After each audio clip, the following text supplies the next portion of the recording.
Let's welcome Dr. Andy Neely to the show today on the Inner Edison Podcast. Thanks for being here, Andy. You bet. My pleasure, Ed. Excited to visit with you a bit. Yeah, we were talking beforehand, and you were saying you listened to some of the podcasts, and I've had I've had a lot of amazing people on. I've had from all walks of life, and I've had it from the UGG founder, the person who brought UGG to America. The Brian Smith, who lost his company during his 15 years of rise, and the headaches that he went through, to Pictionary guy, which he was good because he talked about how he got his partners, and I thought it was so important. That's what we stayed on.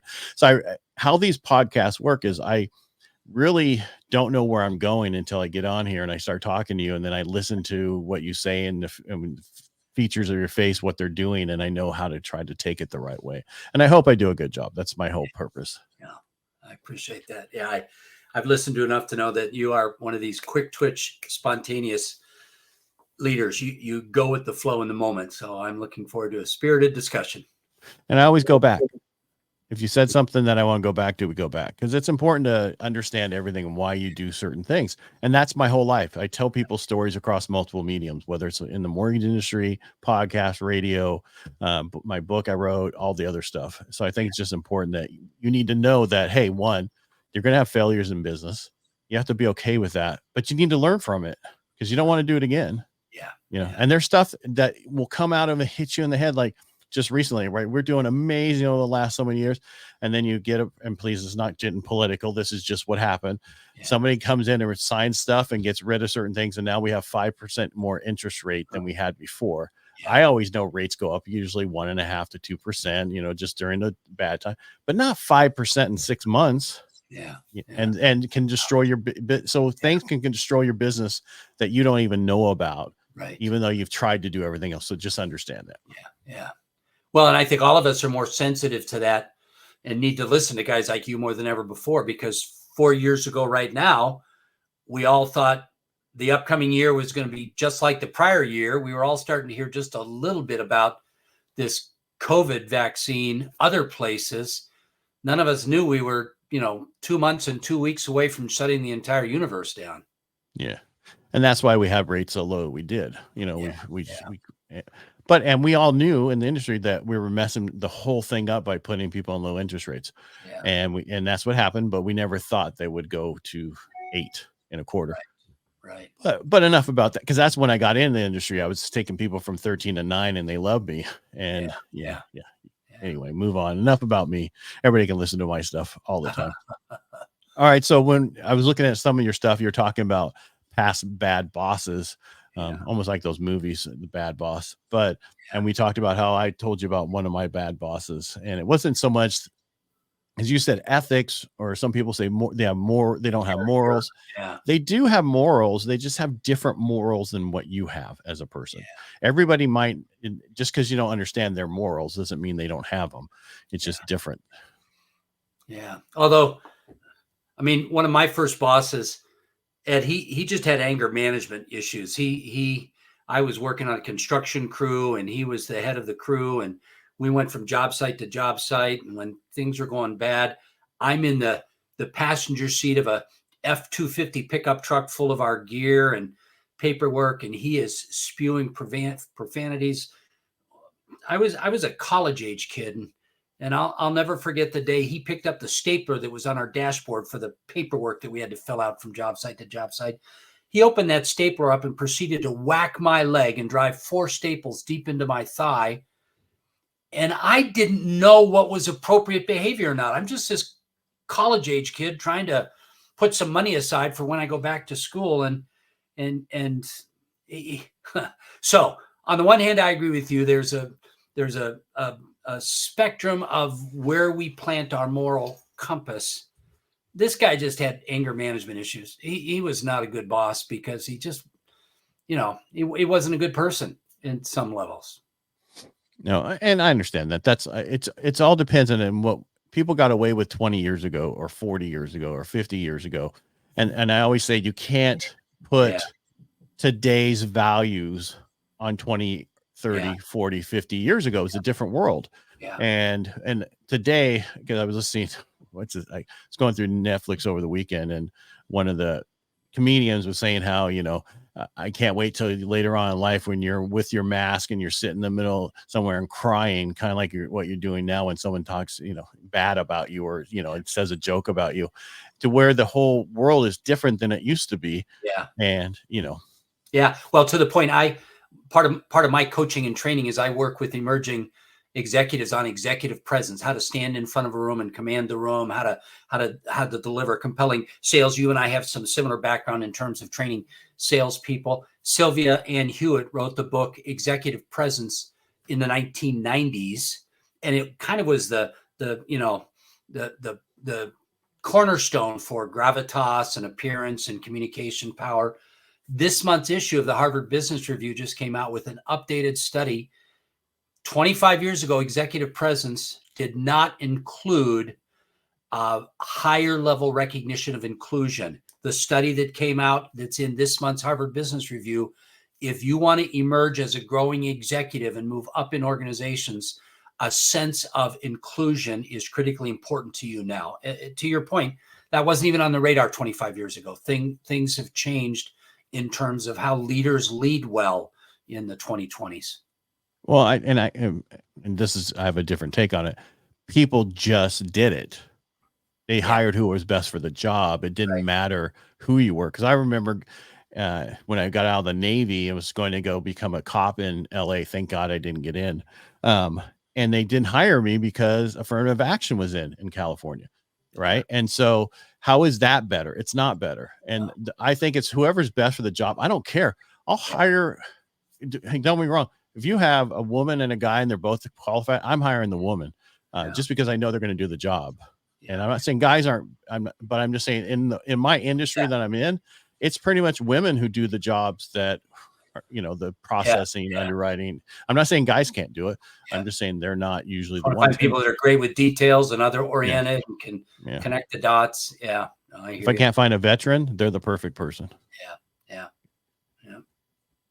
All right. So I guess, learning from your bosses are really learning what not to do. We'll just say that. And back to your whole sales thing, the problem today is, and that's why I started another podcast called Aces 53, is that people today have no idea how to sell. They were, for the last, 4 years, we were taking the low lying fruit, and they didn't have to have a conversation with somebody, nor do people want to have conversations today. It's a little bit different. And for me, I grew up talking on the phone, selling by the phone, so I can hear the tones and inflections in your voice and I can understand what you're saying. Yeah. Because I had this happen the other day. Somebody texted me something. It was a client. And I took it in the way I was like, wow, they're pissed off. No, they were sarcastic. Well, sarcasm does not come across on the text. Yeah. That's the problem with it. Yeah. No, I would agree, and you've got to, you've got to meet people where they're at and figuring out where they're at. That's, one of the earmarks of a good sales professional. That's one of the earmarks of an emerging high performing leader is you meet people where they're at. It's not, it's not what's comes out of your mouth, it's what goes into their ears that really matters. I think that's what and where they're thinking that moment. That's the problem with text and email. It's that mind frame that they're in at that moment, not the way that the mind frame when you wrote it.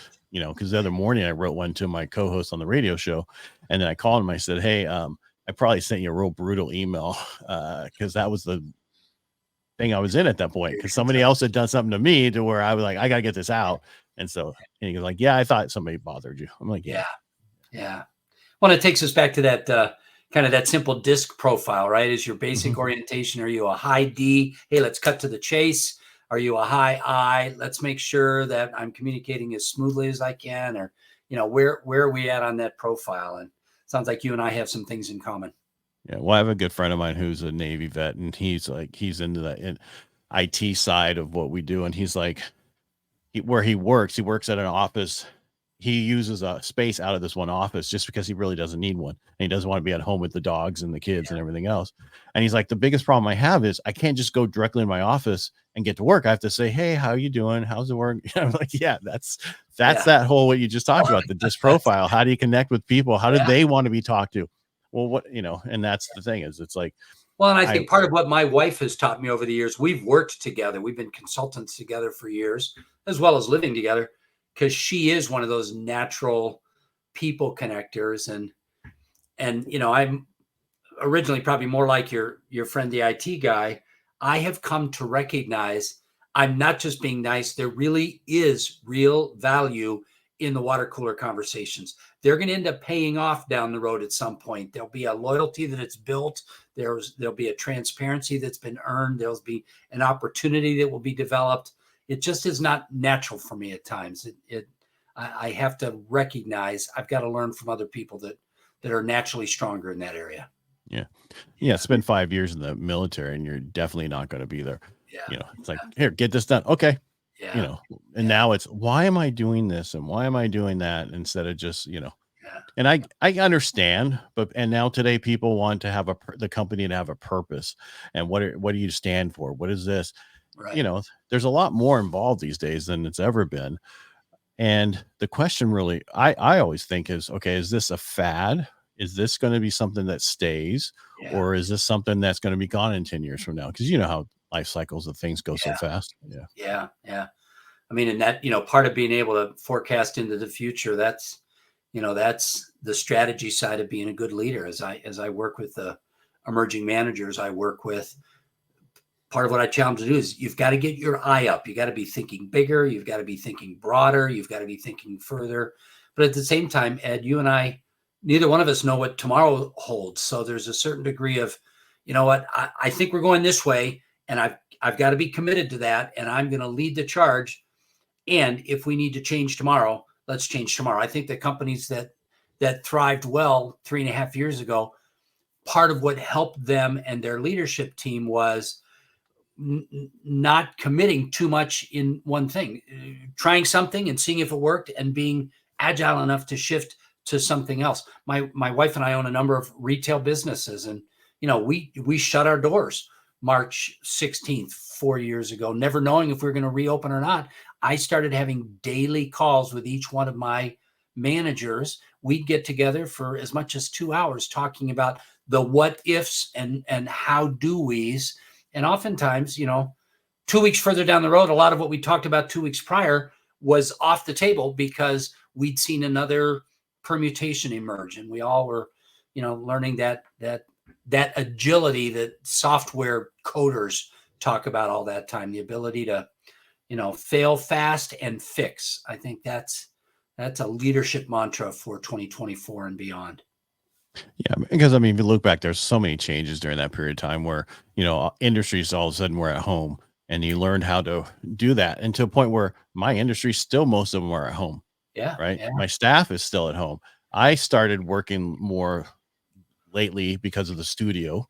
When my book came out, everybody wants me on podcasts because, they say that's how you promote this stuff. And I enjoy it, but it's like they're in Brazil or they're London, and it's like, it's 5 o'clock in the morning, 6 o'clock in the morning. I don't want to be in my office at 5 o'clock in the morning or 6 o'clock. So I moved the studio to my house because my wife went back to work at Kaiser, not back to work, but at the office work. Back into the office. Yeah. And it was perfect timing, and it works great. Yeah. Now, so I've got an office about 3 miles from our home. I'm working out of my home office on our podcast today, partly because of what you just talked about. Part of my concern, as you can see behind me, in fact, we're big dog people. My little bestsellers, the leadership lessons from the life of our dogs. We just rescued a new dog, and part of me in the back of my mind is saying, postman, don't ring the doorbell right now. I'm on a podcast. Don't make Traveler bark while Ed and I are trying to have a good conversation, because he needed me to be at home this afternoon. But, there are challenges that I wouldn't have thought of 4 years ago when none of us thought about working from home. Well, and for me, I just have learned how to put the soundproofing, make the actual soundproofing, right? You can't really, for the short period of time there, you couldn't get it anywhere. So I went, searched, this is how you do it. And it made enough for my studio at the office that when I brought it home, you can't hear anything. Yeah. And it's just adapting to the new surroundings. And a lot of people want to be in an office with a bunch of people. I don't know if it's just where I am right now because what I went through the last so many years. I mean, we were crazy in 21, 22, and then in 23, the whole world falls apart for us. And so it's like, it's, but, and I don't want to get, this sounds like it's a podcast about Ed. It's not. But back to one of your statements about how the book that came out, and they talked about how the recent book, the article, right, or the people that wrote the book. First thing I thought about was the first book I read in the 90s was Dress for Success, and that thing's out the window now. Yeah, it's all changed. I've got a client engagement next week, and I just got, I have a pre-program questionnaire they fill out, and it was smartly casual is their attire for the meetings, and I'm not even exactly sure what that means, but I think dark jeans and a button-down shirt are probably smartly casual. Much different than my days on Wall Street. Yeah. I mean, because my industry was, I wore suits and ties forever.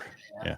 And then when 2006 happened, the first one, then we all came back and we're all in polos or something else afterwards. And now it's like black t-shirts and some type of pants. So. Well, and we're talking style right now, but the ethos around, my passion for leadership development, leading, I think, is more challenging in 2024 than it's ever been, because those rules are changing as well. With your military background, much better than I do, there's an archetype in the military, because I said so. But that doesn't even work in the military. And the best military leaders earn trust because of who they are and how they treat their people. And that's really where, I camp, as I try to work with emerging leaders and leadership teams and CEOs.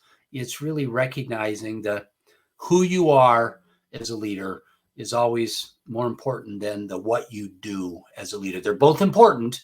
You can't be incompetent in what you do. But at the end of the day, I think Stephen Covey said it, people join organizations for the job. They leave because of their manager.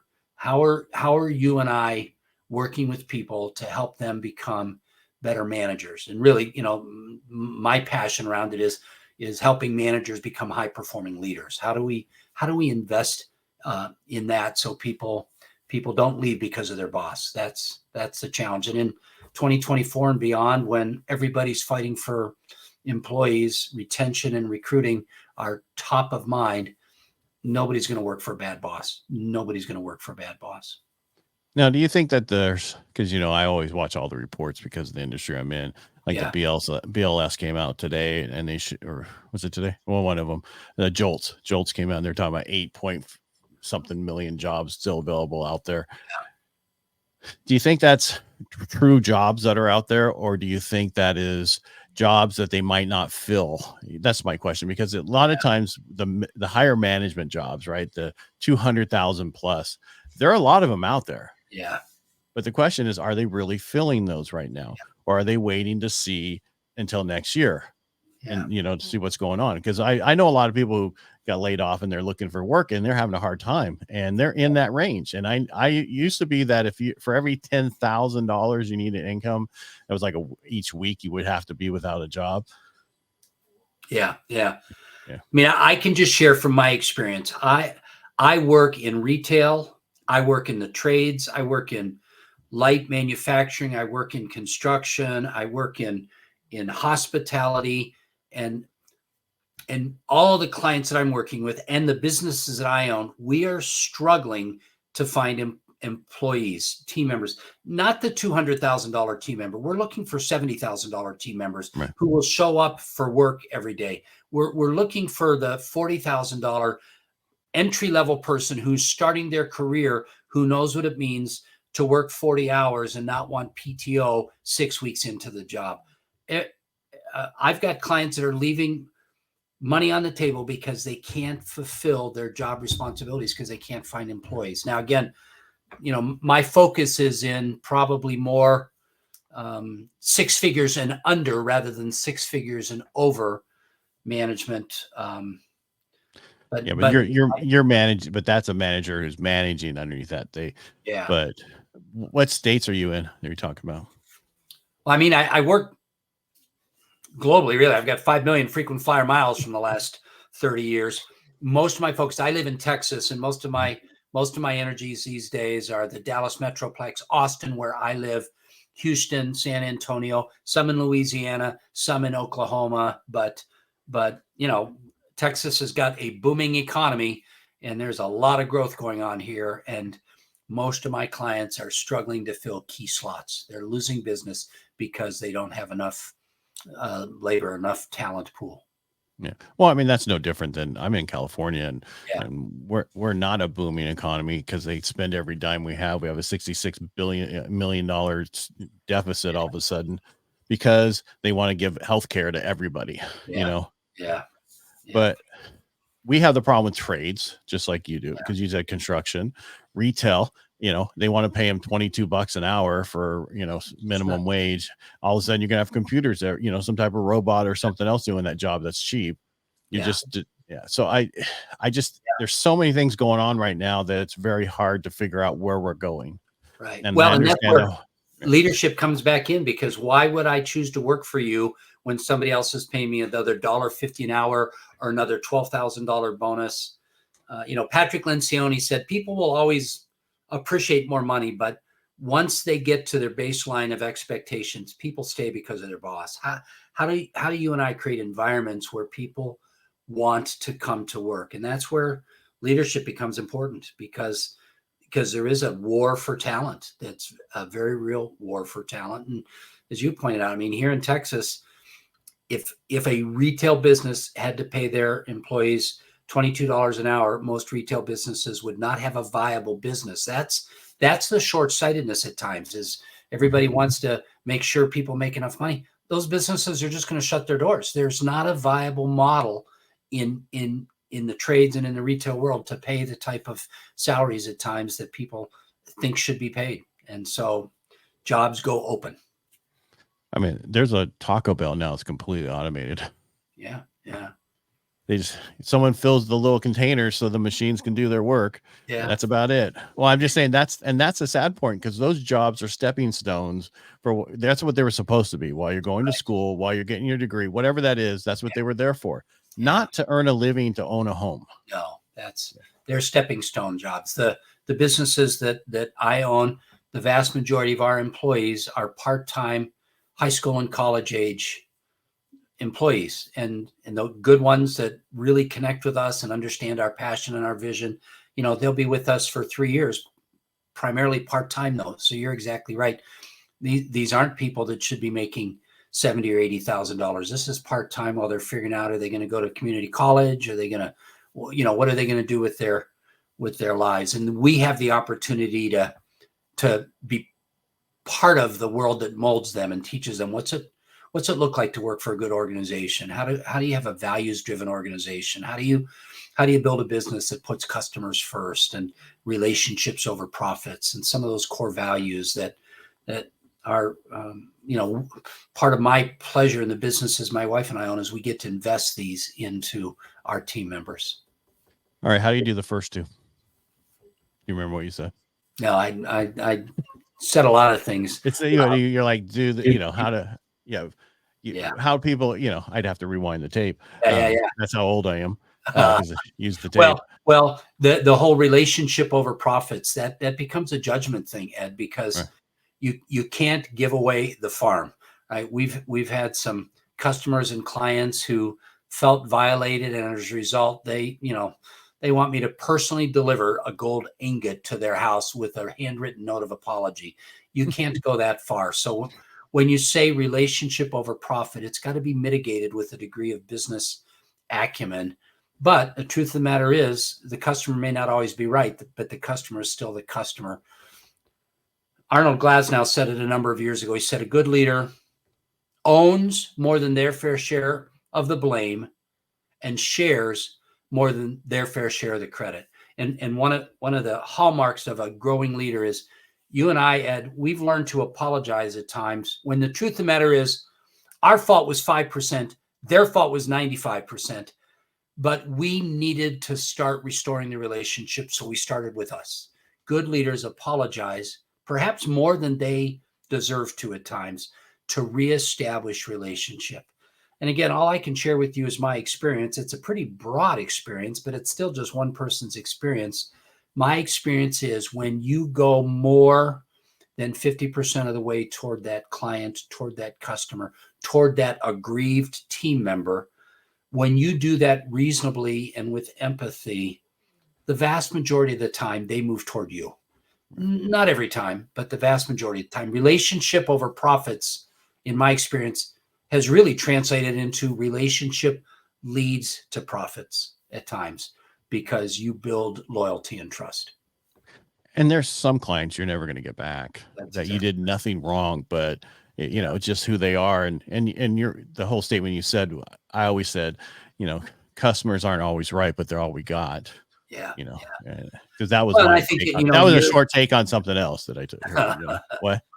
Well, and if I remember right, some of the statistics out of your industry, particularly the mortgage and real estate, mortgage and real estate people work very hard at creating a deep, rich lifetime experience. But if I'm in my house for 12 years, there's a high degree of probability I'm never going to use you for my next mortgage, because 12 years later, you've moved to a different niche, or you're a different geography, or you're with a different broker that's not doing what I need.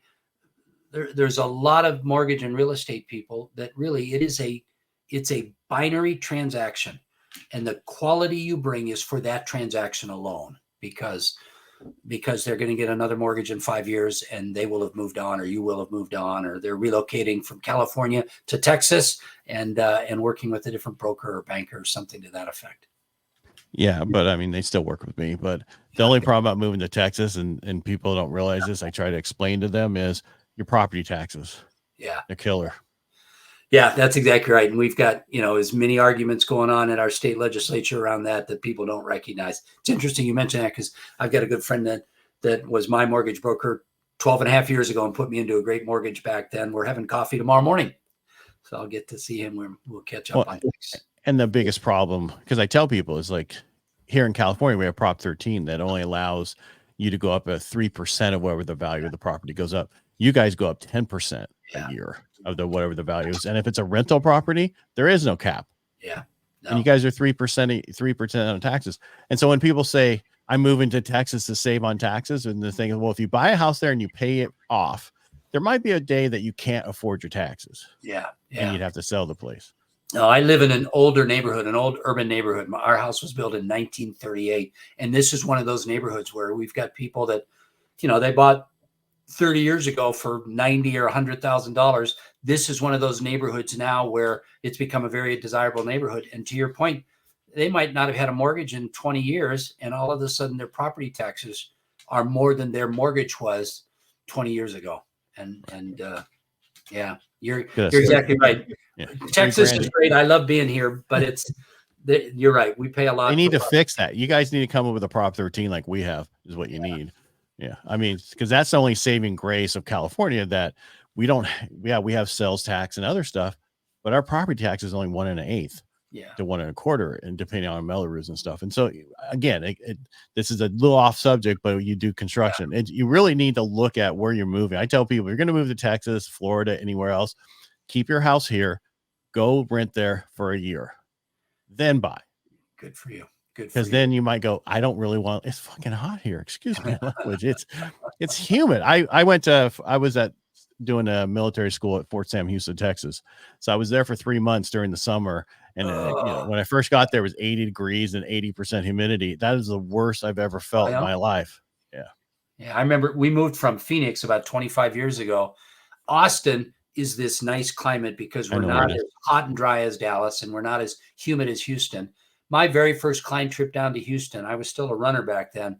I got out of my hotel at like 6:15 to go running. And I swear it might have been 80 and 80. And I'm from Phoenix thinking I can handle the heat. I took about a 50-yard jaunt and realized my lungs are burning. I'm going to die. It's just too hot. So that Houston coastal thing is tough to deal with. Yeah. I mean, that's why I tell people, when you leave, we hate the politics of California, but we love the weather. And that's the one thing you don't have to deal with until you leave it. But eventually everything changes, and everything will. Yeah, exactly. So as a leader moving forward, how do you make sure that you stay cutting edge and make sure that you're on top of it for your employees? Man, if I could write that book, I'd have my I didn't say write the book. Yeah. The challenge is the need for agility that you and I talked about a few minutes ago. The answers that you and I might share with your listeners today are going to be different answers 3 months from now, definitely different answers 3 years from now. There are some foundational principles, right? Leaders need to be other oriented. Growing, high performing leaders recognize I'm at the bottom of the pyramid, not at the top of the pyramid.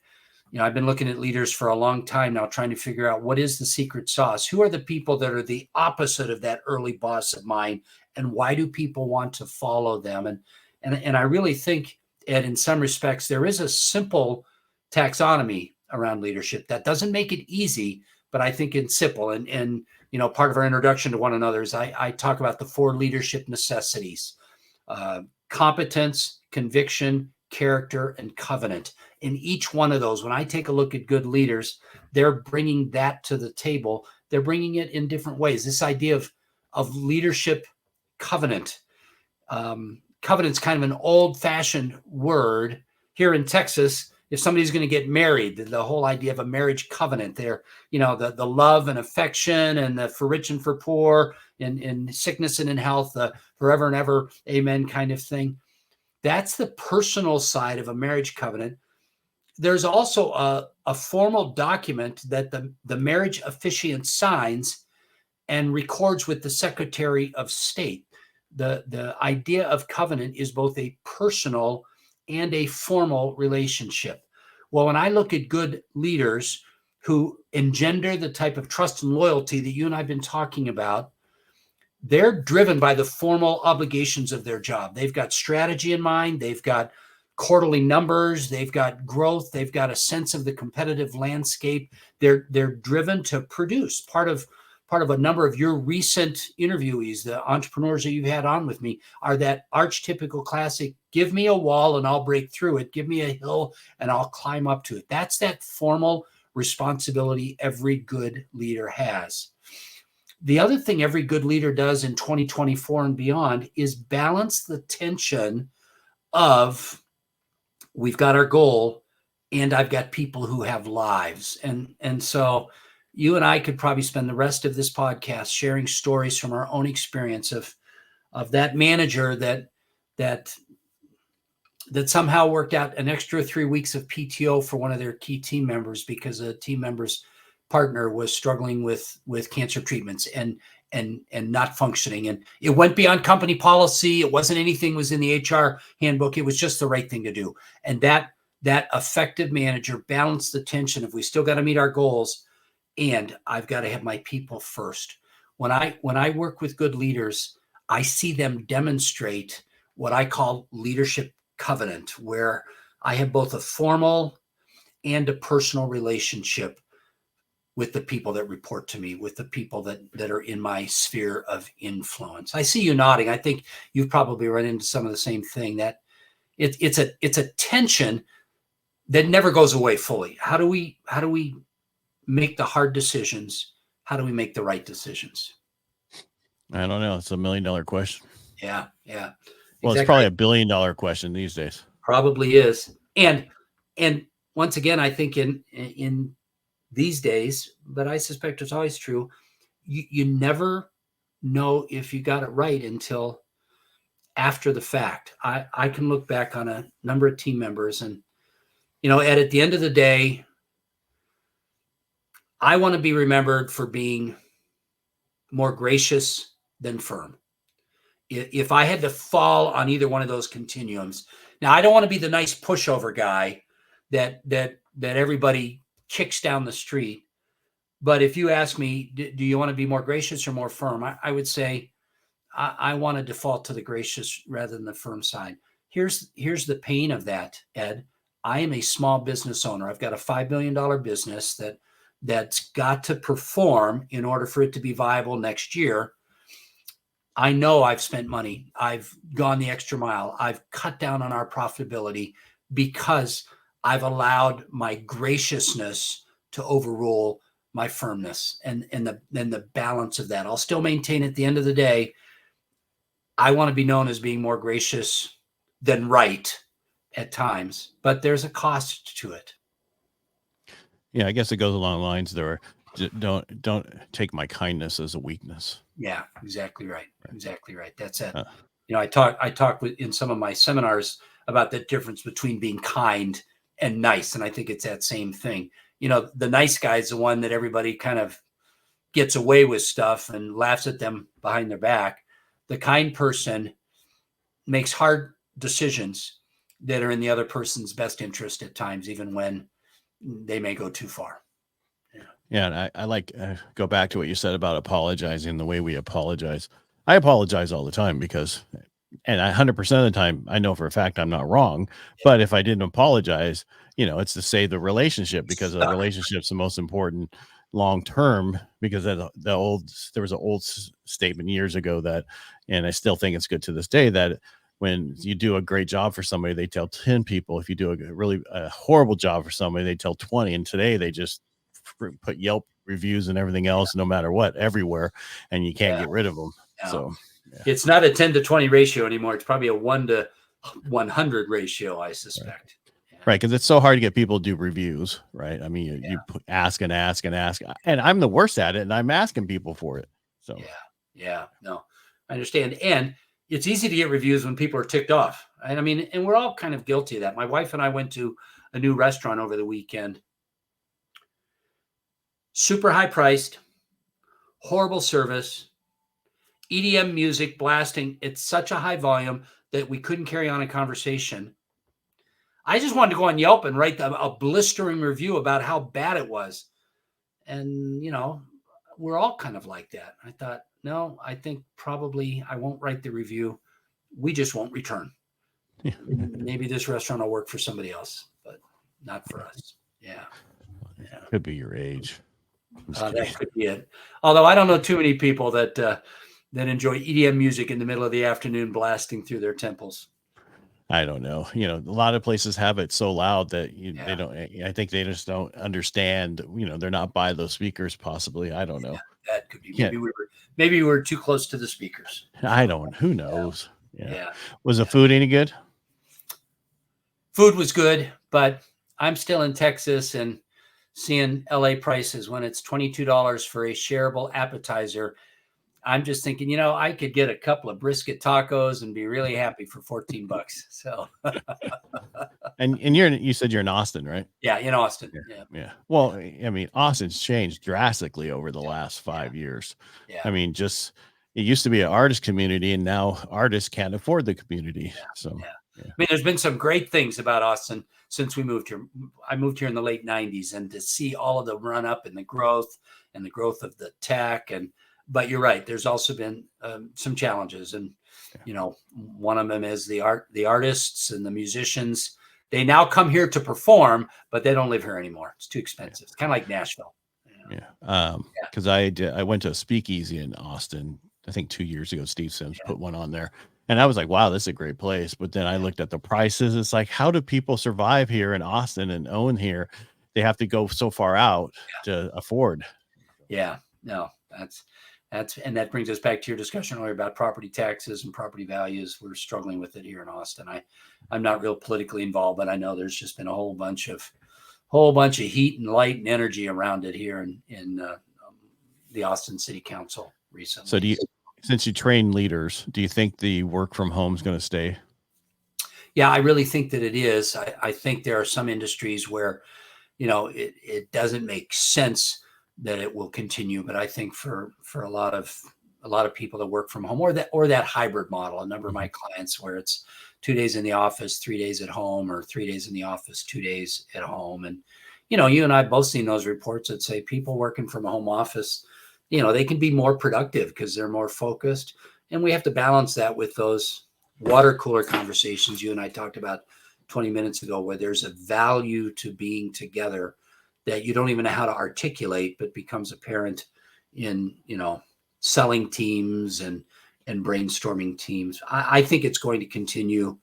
And I think that, 3 years from now, most job openings will be hybrid, where it's you work from home 3 days a week and you work in the office 2 days a week, or something to that effect. Well, I mean, you have to look at also the workforce. When that happened, we were so much older that we had been in the office. Yeah. We know the stuff that goes on, and we know all the stuff. We've been around people. We don't have to be there. But the younger generation who's coming in, they have no idea what is required. And there was a you probably saw the TikTok of that girl who was like 9 to 5. I can't believe.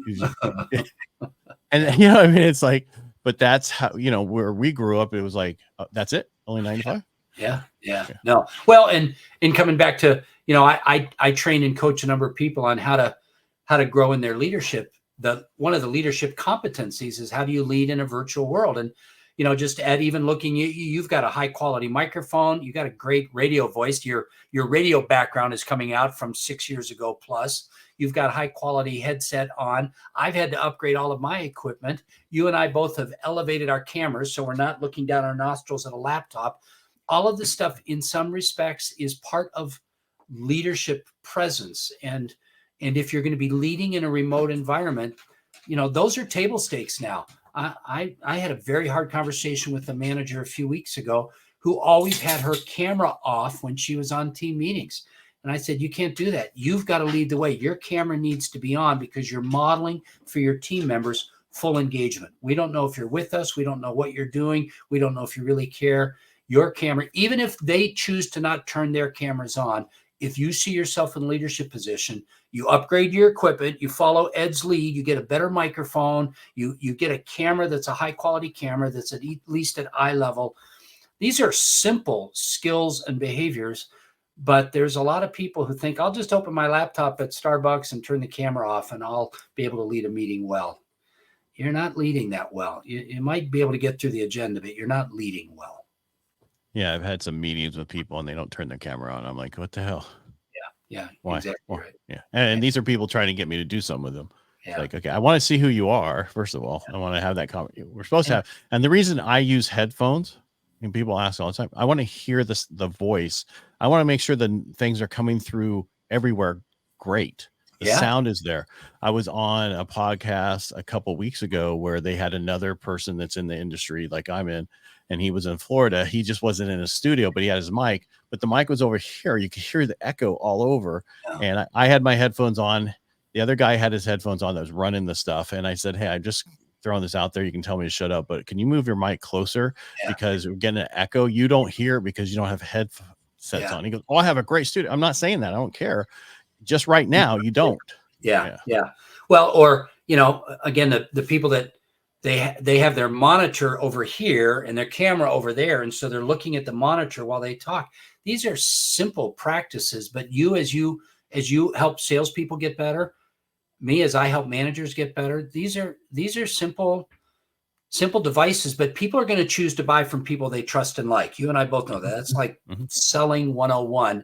And in a virtual world, eye contact and head nods and things like that, you still need to be in charge of those if you're a manager or if you're a sales professional. And I think part of the training you and I need to do for folks is recognize the virtual world is not going away. Therefore, upgrade your stuff. Yeah, definitely. Especially you're going to be on podcasts anytime. Make sure it's easy. Stuff's inexpensive now. I mean, I learned so much over the last, I don't know, I got on radio in 2018 at the studio is a different thing than being radio at your own studio. You have to have much better mics, much better other stuff at your own studio than you do at the radio station. So. Yeah. Well, and you and I can both chuckle because we remember, 3 years and 10 months ago, you couldn't buy a good quality Yeti microphone or a Logitech camera. We were all scrambling. How do we upgrade that stuff? And today it's by the way, you still can't buy a good quality Yeti microphones because they don't make them. I better be careful. I'm on a couple of Yetis. I don't know as much as you. No, that's the difference. Yeah. Well, the difference is my mic is dynamic where it's only in here. Those are not. So even if my dog barks, you're not hearing my dog. You're only hearing me. Yeah. And if somebody rings a doorbell now, will hear that with that microphone because it picks up around it. It's the difference. I learned all this during the pandemic on Clubhouse.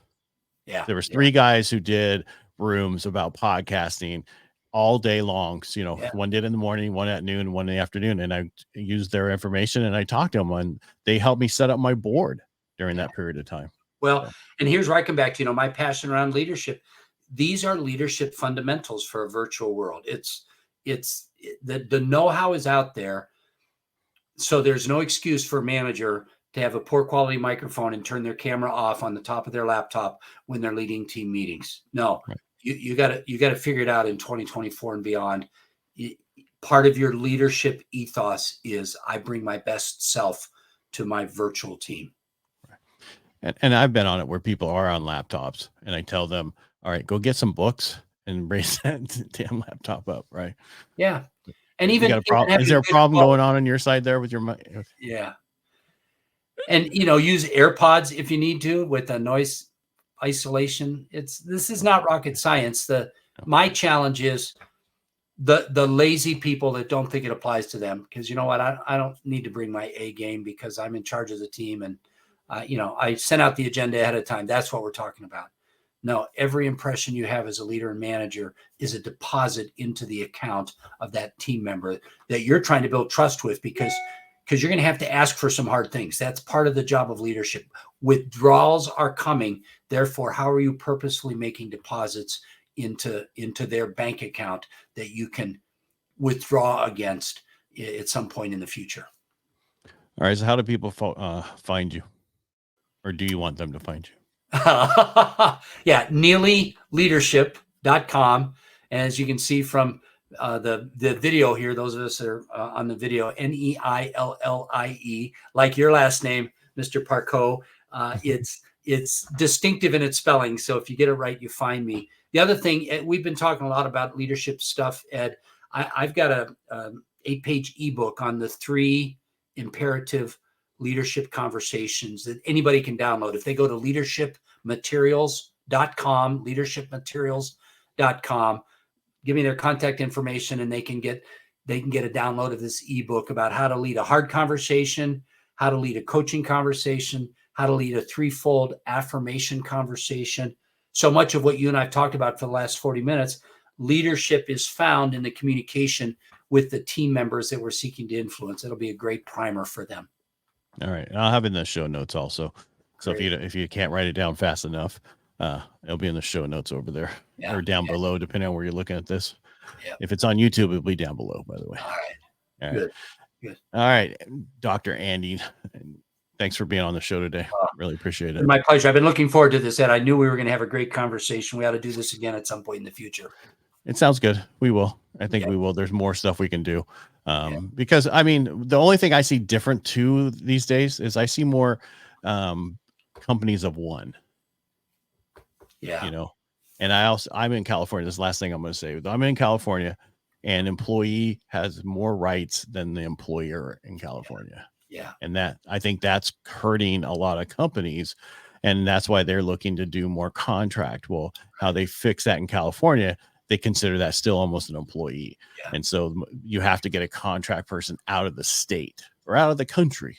So interesting. Yeah. Well, we can sure talk about that. A lot of what we've talked about, I think, applies for the solopreneur who's selling their own wares as well. Yeah. All right, sir. Thank you so much for being here. We really appreciate it. It's my privilege. Thanks, Ed. All right. Make it a great